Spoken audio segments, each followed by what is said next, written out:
toban calaamo haddaad isku aragto calaamada koobaad madax xanuun fara badan madax xanuun badanoo aadan lahaan jirin yacni in labada dhalo ay qofka xanuunaan labada geesood baan ka wada labadaas ay qofka xanuun ama halka dhalada ay aad ku xanuunto qodobka labaad kuleyl fara badan ama qandho yani si kasta uu gurigu qabow u yahay adiga waxa dareemaysaa holac qodobka saddexaad walwal fara badan ama cabsi walwal ama cabsi qodobka afraad wadna garaac ama wadna xanuun qodobka shanaad kabuubiyo anwaacda socodkuna waa keentaa laakiin tan waa keentaa kabuubiyo inaad isku aragtid mar walba gacmahaaga ama lugaha meel kamida ama jirkaaga khaasatan lugaha iyo gacmaha meelahaas inaad kabuubiyo fara badan isku aragtid qodobka lixaad dabeecad xumo qodobka ugu muhiimsan kan waa dabeecad xumi qodobka toddobaad go'aan qaadasho qodobka sideedaad fudeed fara badan qodobka sagaalaad daal badan mar walba hurud inta aad rabto naso inta aad rabto daal aan ka dhamaanay qodobka tobnaad u dambeeyo qodobadan ku tala galay walaalaha inaan la wadaago riirixaya fara badan riirixayada marka haday xasad ishana ay tahay waxa dareemi doontaa laba qodob dhammaan waa salaam walaalaha soo meel kasii joogan Allah subhanahu wa ta'ala ha idin barakeeyo waxaan hadda ka hor halka ka ballan qaaday inaan walaalaha insha Allah ta'ala wixii talooyin ah oo xagga ku saabsan xanuunada ruuxiga ah inaan soo gudbin doono xanuunadan sida ishii xalal la halmaalo run ahaantii waxaa jira marar fara badan oo walaalo fara badan alxamdulillah la taliyay oo Ilaahay subhanahu wa ta'ala uu qaaday caafimaadka Ilaahayna subhanahu wa ta'ala uu caafimaadka siiyay waxaan markaa rabaa run ahaantii waxaa jira dad fara badan oo inaga mid ah oo xanuunadaas ay hayaan laakiin aan dareensanayn halka bulshaduna ay la dhaqmayso sidii qof caafimaad qaba oo yaani in la colaadiyo in hadallo xun lagu yiraahdo in la dayriyo in hadallo aan munaasab ahayn la maqashiyo in maxay ahayd lagu sheekaysto halka isagu qofkaasi uu xanuunsan yahay oo xanuunka uu la dhiban yahay ومع ذلك dhakhaatiirtuna inta badan qofka uu ku wareersan yahay waxaad arkaysaa qof xanuunsan oo kale marka qaar maaragtay dhakhaatiir fara badan baan u tagay midba wax buu igu sheegaya halka maxay ahayd xanuunka marka qaar la hayo lama garanayo wuxuu yahay xanuunkaasna uu yahay isha bil aadanka dhibta ay leedahay oo nabigeena sallallahu alayhi wasallam uu inoo sheegay halka maanta qofkii markuu hormaro ama wax uu qabsanayo dadkeena Soomaaliyeed ayna aqoonin waxay diinteena fartay oo ahayd qofka in barakallahu ma sha Allah in loo yiraahdo yaani qofkii la arko inuu hormar badan sameeyay kadibna la yiraahdo gaari macaan bad soo qaadatay ama gaari fiican bad wadatay ama guri qofsan bad degan tahay ama maartay wixii uu la tacajubo halka qofka marka laga yaabo inuu xasuusto oo yiraahdo wana ma sha Allah ana ma qomiyaan ay la soo boodayaan marka waxyaalo fara badan waxa jira runaantii marka hore fiicnaan lahayd in la sameyn lahaa laakiin aan la sameynin sida qofka in barakala loo yiraahdo oo qofku uu mareenayo inuu uu qumay uu yahay laakiin aysan ahayn laakiin dhibta ka soo gaar dad ogaan leeyahay walaalaha aad u dheelahayd waxaan rabaa marka 10 calaamo haddaad isku aragto لازم هنا 10 ka isku aragtid mumkin waxa jira xanuunadan isha ah marka ina isdaawaysid qaabka la isku daaweyno soo sheegi doona insha Allah ta'ala 10 shay hadaad isku aragtid ama 10 calaamo xanuunada ruuxiga ah ayaa calaamadahoodu ka muuqdaan kuna haya iskana daawee ama ilmahaaga hadaad ku aragtid ama adiga aad isku aragtid iska daawee aanoo ogahay dad fara badan oo Soomaaliyeed oo in ma aragtay daafaca caalamka ku nool in maanta xanuunkaas uu ragaadiyay xanuunkaasina uu yahay xanuun muddo yaani dhib fara badan gaarsiiyay marka ayana ku dheerana hadalka waxaan si faafaynay koow midka ugu horeeya hadaad isku aragto calaamada koobaad madax xanuun badan oo aadan lahaan jirin yaani in labada dhalo ay qofka xanuunaan labada geesood baan ka wada labadaas ay qofka xanuun ama halka dhalada ay aad ku xanuunto yaani xanuun aadan lahaan jirin madax xanuun kaniin kasta hadaad liqdo iyo hadaad wax walba maarag biyo kasto qabo aad madaxa ku shubtid iyo hadaad si walba samaysid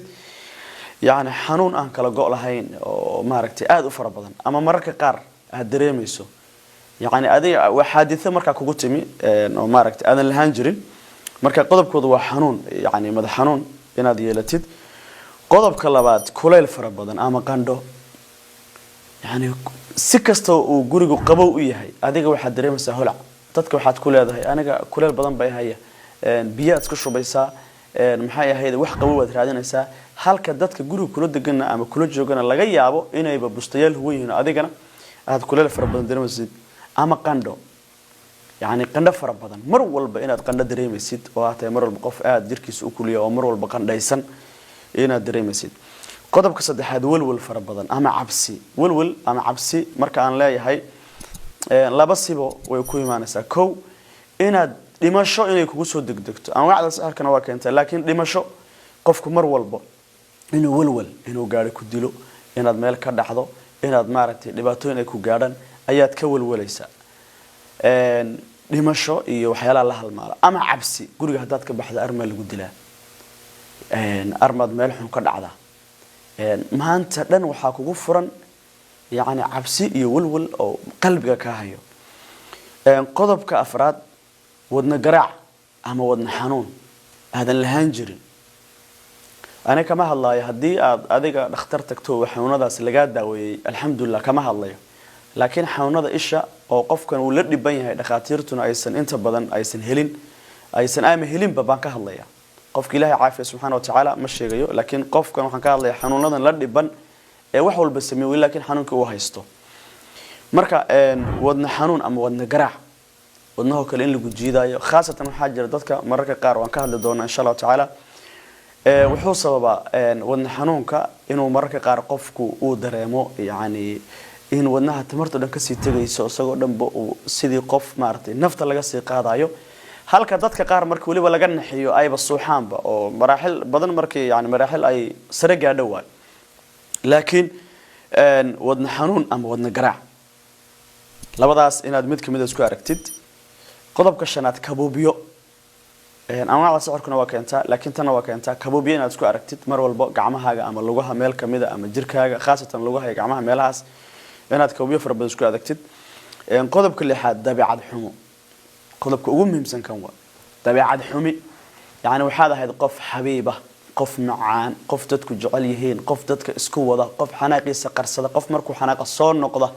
laakiin markaad xanaaqdan waxaad rabtaa inaad xun kala goyso halka sakama aad ku xanaaqayso marka xanaaqdan aadan isqaban kareynin yaani xanaaq يعني مر والبو waxaad leedahay oo qofku leeyahay too much yani zaida waxad ka baxa dadka qaar baba ilaa ay nabar ilmaha iyo waliba hooyooyinka iyo aabayaasha qaarna dalaaqaba ka dhaca run ahaantiin hadda uu soo baraarugayo maxaa ii wada yacuudu billah yani gafka waxaad u galaysaa si fudud u fiirso gafka ay waxaad u galaysaa si fudud wax walba si fudud bay kaaga dhacaya laakiin hadda bad galad ka shalay toobaysa marka xanaaq fara badan oo wata hadana shalaytadiis maxaad reerkaaga saagu samaysay gabadhaada maxaad ugu qaylisay ilmaha yarka maxaad ku dishay adiga maxaad sidana marka xanaaq fara badan ayaad maarta qofku isku arkaya qodobka toddobaad go'aan qaadasho xanaaq marka aan ka hadlayo dad fara badan waxa jira markii xanaaqaas ay ku kaceen xataa reer badan ku burburaa jiro aabayaal iyo hooyooyin fara badan waxa jira meel xun kala gaaray shaydaanka iyo nafta iyo xanuunkaas uu sabab u yahay marka xanaaqaas walow nabi sallallahu alayhi wasallam iyo diintu ay aad uga digtay oo qofku inuu ilaahay magan galo oo uu fariisto oo maxay ahayd laakiin dadkeena Soomaaliyeed run ahaantii bariyahan dambe aad buu ugu badan yahay waxaad arkay dad fara badan oo kale xanaaq badan baan isku arkay kan baan isku arkay marka adkaarta la akhristo insha Allah ta'ala marka qodobka toddobaad go'aan qaadasho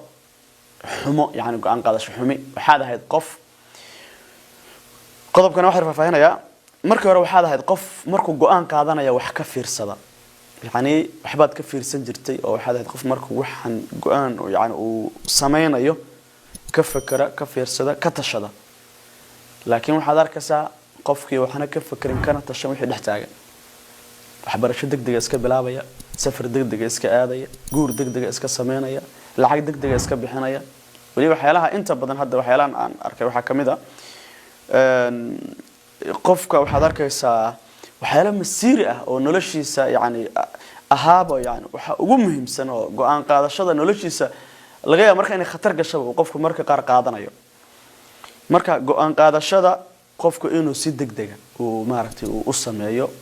waxyaalo qariiba ama waxyaalo la yaab leh oo marka qaar ma waale dadka qadaha ka soo waxaan markaa sameynaysa ma waale oo maxaa markaas aad dib isku garowsanaysa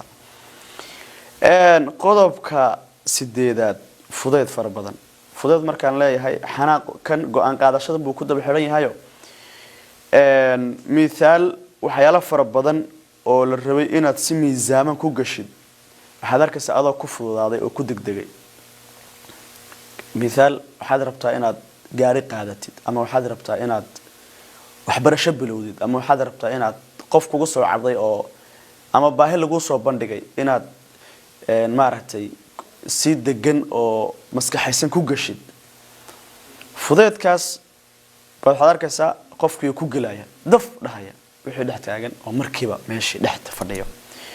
halka dad fara badan oo inta lacag la weydiiyo dhiibaya waxa laga yaabaa inuu maanta ba shaqaystay check hal mar dhiibaya hadhow leeyahay waxaan markaan wada dhiibaya ma waala yani qofka kama fiirsanaya marxaladan uu ku sugan yahay markiiba uu dhiibaya qodobka sagaalaad daal badan mar walba hurud inta aad rabto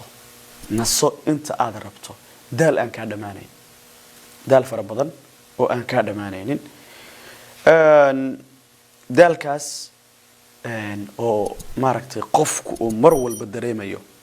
hadduu shaqo ku jiro waliba waxa ugu daran subaxii qofka markuu soo kaco inuu daal fara badan dareemayo burbur aan inaba caadahayn iska annama inaad xalay seexanin ama xalay lagu shaqeysanayo qodobka tobnaad u dambeeyo qodobadan ku tala galay walaalaha inaan la wadaago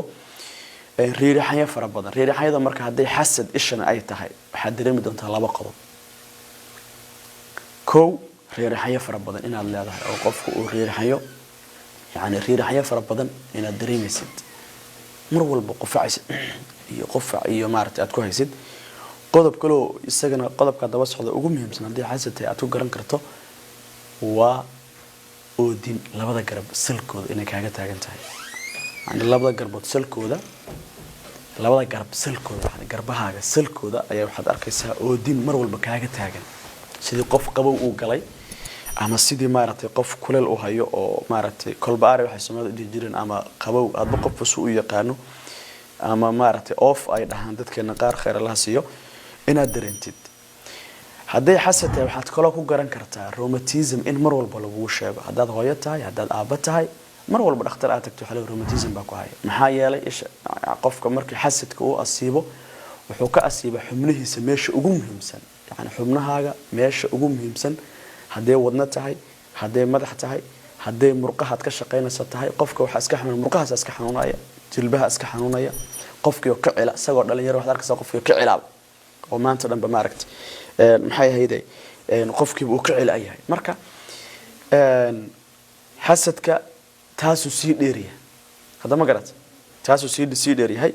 marka Ilaahay subhanahu wa ta'ala haydin barakeeyo haddii marka xanuunadaas aadan isku wada arkin oo qayb kamid ah aad isku aragto maxaan ku sii xaqiiqsan karaa oo kale waxaad ku xaqiiqsan kartaa koow horta soo weysayso markaad soo weysaysato lambar 2 waxaad sameeysaa khayr far badan Allah ku siiyo qof ha kula joogo ya qof ha kula joogo waxa la yaabaa waxaan ku sheegi doono inaad dhacdidba waxaad sameynaysaa marka waxaad akhrinaysaa ducada nabiga sallallahu alayhi wasallam oo inoo jideeyay oo ilmaha yarka lagu akhriyo qofkan Ilaahay uu ka maangalo qofku akhristo qaabkee sameynaysaa marka waxaad sameynaysaa marka naaska bidix hoostiisa qaybtaas naaska bidix hoostiisa farahaaga saddexdan baad saaraysaa kadibna waxaad leedahay a'uudu bikalimaati Illaahi taamati min kulli shaytaan wahama wa min kulli aynin laama ya saddexda farood baad saaraysaa waad ku celcelinaysaa marka waad ku tufaysaa marka shanjeer amal markaad isku akhrido waad ku tufaysaa waad ku celcelinaysaa maxaan dareemi karaa hadii marka il ay hayso koow gacanta ku daasha inaadan gacantii meesha saari kareenin waa qodobka labaad wadnihii aad ku si garacmo ama ku si xanuuna saddex waxa dareemi kartaa in adiga dhanbo aad bedelanto afar waxa dhici karta inaad dhaxdid shan dhiid farbadan inuu ka yimaado ma garat dad fara badan ba Ilaahay subhanahu wa ta'ala ku caafiyay dad xitaa waanooyinka aan siiyay oo waligood baan waxba dareemin xanuunada qaar dareemi jiray laakiin xanuuno fara badan ka caban jiray oo waxaa jira maaragtay mar walba dhihi jiray maxay ahaydee waxaan dareemanaa xanuun noocaas saas sameeyaan dhahayo xanuunada isku arkay marka waxaan ka rabaa walaalaha Soomaaliyeed meel kasta joogtaan Allah subhanahu wa ta'ala ha idin barakeeyo ilaahayna ha idin xifdiyo inaad mar walba waanooyinkii xabiibkeena sallallahu alayhi wasallam iyo talooyinkii nabiga sallallahu alayhi wasallam inoo jeediyay laazima mar walba weyse ku bax ku seexo adkaar subax walba saa akhriso maaragtay quraanka iyo adkaartii mar walba ka duldawow insha Allah ta'ala wixii faahfaahin insha Allah ta'ala